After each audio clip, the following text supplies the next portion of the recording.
وەرکشۆپی قەرەبووکردنەوەی ڕووداوە زیان لێکەوتەکان و کۆمەڵکوژیەکانە.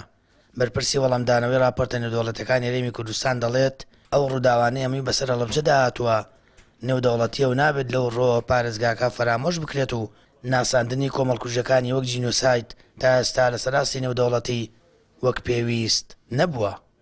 پرسی قەرەبووکردنەوە پرسێکی نەک لۆکاڵیە بەتەنیا، پرسێکی لۆکاڵیە نیشتیمانیە و نێودەوڵەتیە و ئەو کارەساتە گەورەی کە لە هەڵەبجە ڕووی داوە ئەمە بەرپرسیارەتێکی نێودەوڵەتی لە خۆ هەڵدەگرێت.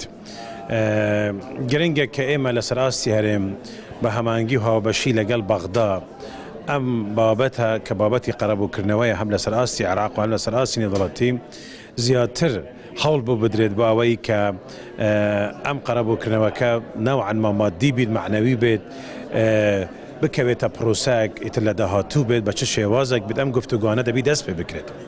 گەرچی بەپێی یاسا چەسپاوە هەر شار و ناوچەیەک ڕوبەڕووی کۆمەڵکوژی و جەنگ و کردە تیرۆریستیەکان کرایەوە ئەوە پێویستە قەرەبووی مادی و معنەوی دانیشتوانی بکرێتەوە.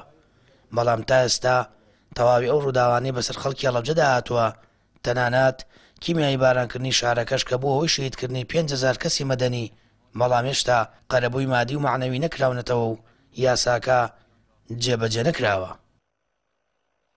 ئەم بابەتە زۆر زەرورە بۆ ئەوەی کە بەرچاوڕوونی هەبێ بە حکوومەتی هەرێمی کوردستان و لە چه قۆناغێکدا ئێستا چونکە بەڕاشکاوی حکوومەتی عێراقی چەند مقەسیرە خۆشمانەوەندە مقەسیرین لە ئامادەکاری بۆ ئەوەی کە ئێمە چۆن داواکارمان هەم بە نێودەوڵەتی بکەین و هەم لە ئاستی حکوومەتی عێراقی سوود لە بڕیارەکانی عێراق وەربگرین.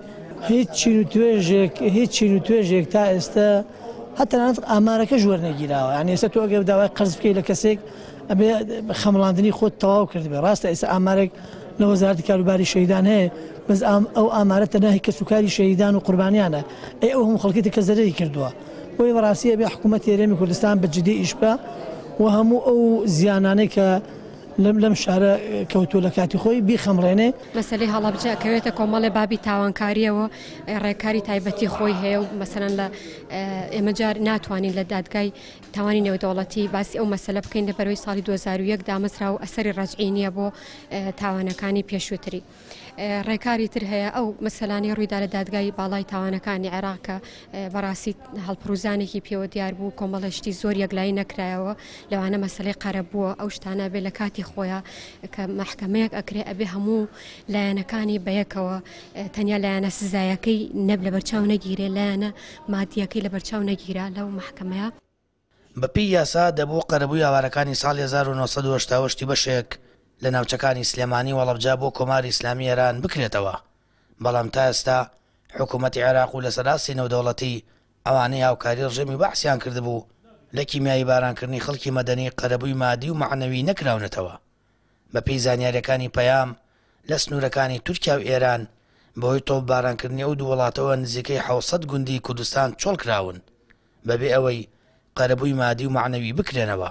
بە شێوەیەکی گشتی بۆ هەموو ڕووداوەکان و دۆسیە کۆمەڵکوژیەکان ئەوانەی بەسەر کووردا هاتوون لە ڕابردوودا یاسای قەرەبوو جێبەجێ نەکراوە و مافی زیان لێکەوتوان نەدراوە.